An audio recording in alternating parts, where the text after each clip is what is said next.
Subscribe करें और दबाएं बेल आइकन ताकि कोई खबर रह न जाए। नाज़रीन, चित्राल में तूफानी बारिशों से दरिया चित्राल, दरिया मस्तूज और दरिया लटकुआ में शदीद तूफ़ानी आ गई। बेफरार इलाकाई मकानों को अपने साथ ले गया। दरिया चित्राल के किनारे मुख्तलिफ रेस्टोरेंट्स में पानी दाखिल हो गया।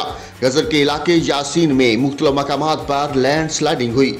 स्कूल, गार, सड़कें, दरख्त और फसलें जिद में आ गईं। स्कर्दू के बलाई इलाकों में बर्फबारी, नशेबी इलाकों में मूसलाधार बारिशों से मुतअद्दिद मकान, फसलें और सड़कें मुतासर हो गईं।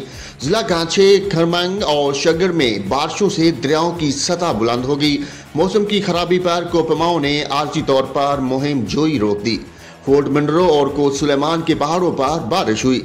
कोयटा रोड लैंडस्लाइडिंग के बहस बंद हो गया। पंजाब, सिंध और आज़ाद कश्मीर में भी बारिशों का सिलसिला वक्फे वक्फे से जारी है।